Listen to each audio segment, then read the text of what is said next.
Hi, I'm Fletcher Brown with another artist video blog at Kicks96country.com. Now, my question to you, what does, let's see, who we've got, AC/DC, we've got Keith Urban, Olivia Newton-John. What do these artists all have in common? They come from one of the most awesome places on earth, Australia. And that is where we welcome, by way of Nashville, our guest today in Kicks Country, the McClymonts. How are you, ladies? Hello. Good, thank you. You guys come all the way from Australia to Nashville. You only just recently relocated to Nashville, but in Australia, you guys are huge. Everybody loves you down there. Oh, we've been really lucky. We've been touring Australia for the last 5 years. We got signed to Universal Music Australia down there, and yeah, been touring that whole time, but thought it was time to come over here now and kind of live out the dream we've had since very young girls to make it to America. All right, now, Samantha, Brooke, and Molly. Yes. And you're all sisters. Yes. Who's yours? Okay, so the We question... don't say the oldest, we say the accident. Okay. Yes, the accident. The one that started it all and the sequels that followed. Yes, that's it. So then, Brooke, were you the first one that decided, you know, I want to sing, I want to play, and then I'm just going to drag my sisters into this? Pretty much. I was a bossy sister, elder sister. I pretty much made them do everything that I was doing. I put on concerts, I made them listen, and also made them go find money so they can Come on. pay me to watch.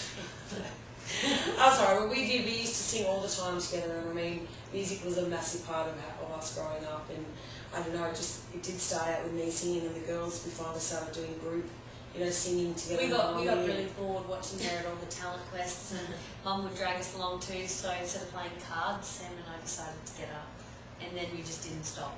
Mm-hmm. Well, did your parents play music? Or? No, we were adopted. They're terrible. Their dad thinks he can sing, reckons he's alright. He's not. But no, he's not good. He's not. I can hold a tune, but it's not good. Yeah, not really. Sounds like me. My kids usually ask me to stop when I sing. All right, so you're the bass player, you were a guitar player, and you played mandolin. There's mandolin, right? Yes. So who plays didgeridoo? Girls aren't allowed. We're not allowed to play. You're kidding! It makes women infertile.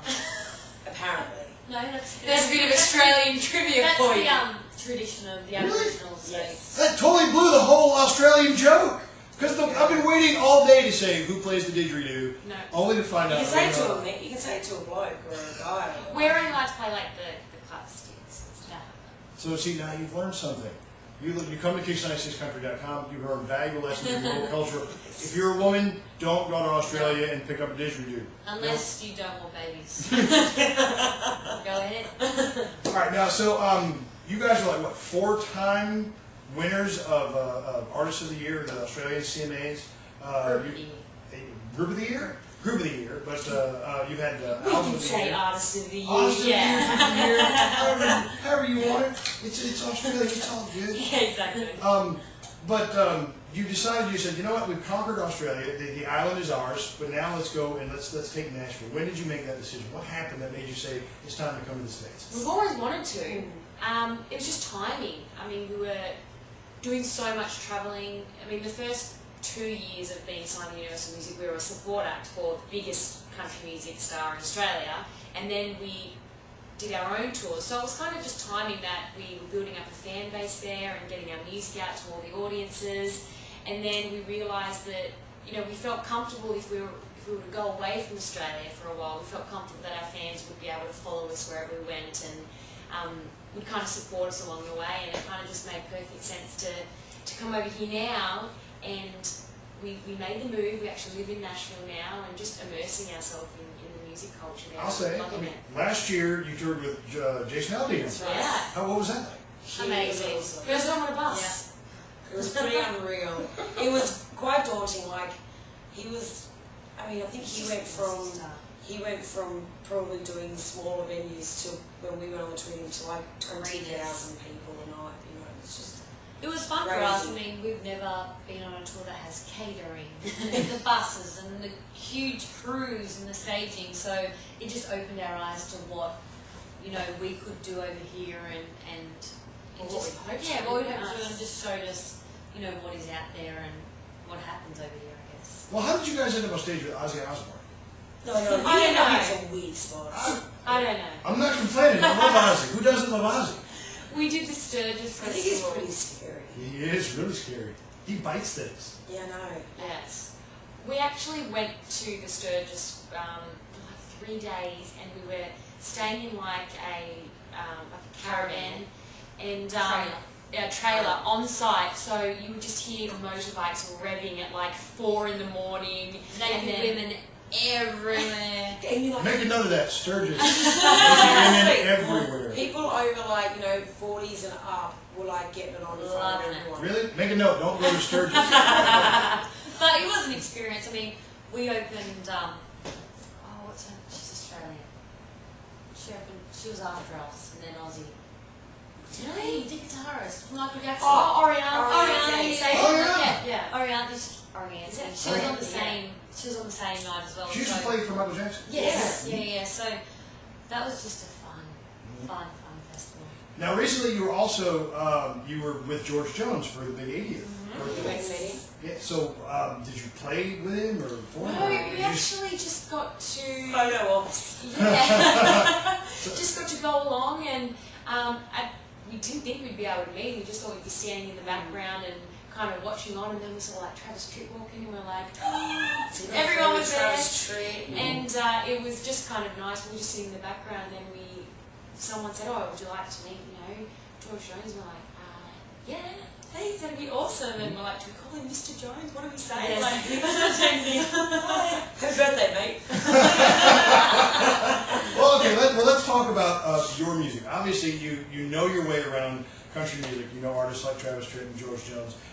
You're obviously very humbled to be in the company with these folks. So you've probably grown up listening to their music a lot. And I've noticed on your album, you've written most, if not all, of the songs on the album. But you also have some interesting names as co-writers. I think there's a Leslie Sacker song on there, and Patrick Davis, who was actually just here not long ago. Really? Yeah, he was just here like a couple weeks He's ago. cool. And he didn't mention that he's got so many songs out there. He didn't mention I know. that. He's probably he forgotten. He's probably had that many. So did you write with him and Leslie, or how does your writing style go? Do you say, "Hey, y'all come and sit and write with us," or does Pretty much. We just organise it. We go to them, and then We've usually got some melodies and ideas going, and we just kind of go with the flow. we usually have a chat beforehand too, just to you usually get stories as you're meeting someone and you're just talking, and you either have a laugh about something and go, "Oh, that's an idea," or whatever. But it's true. The more you kind of hang out with someone before you write a song, I find you naturally, after getting to know them for half an hour, just go, "Okay, your life is kind of messed up at the moment, let's write about it," or "Your life is going really fun at the moment, let's write about it," or we have our own stories which we kind of want to write about and talk about, and I think they're always the best ones in country music, is the ones that come from a story because people relate to them more. So we like singing our own songs because at least we do relate to them. So. Absolutely. Okay, well, let's talk about Wrapped Up Good. That's the single, that was the name of the album. What is the song about? Oh, it's Being in Love. Being wrapped There's up nothing in somebody. exciting really in the, you've all heard it before. It's just got a great beat behind it. I remember Nathan Chapman, Taylor Swift's producer, we wrote this with him, and I know it just started, it was so uplifting, and we were in such a good headspace at the time, the girls and I, where we were at. We wanted to write a really positive song. Yeah. I think we were over the heartbreak songs at the time. We were like, let's just write a kick-ass, killer love song, positive, and so everyone can, relate to it and get involved in it. And you being completely wrapped up in someone, and it just makes you smile, which is always nice. Actually, I tried to write a song like that once, but it came out something like "Your love makes me feel like a burrito." It didn't go very well. I think "Wrapped Up Good" is a much better way to put that sentiment. We all can get it. So I tell you, I'm going to get out of the way, and I'm going to let the girls here sing their single, "Wrapped Up Good." Stick around. We'll come back and talk with them right after. Kicks96country.com.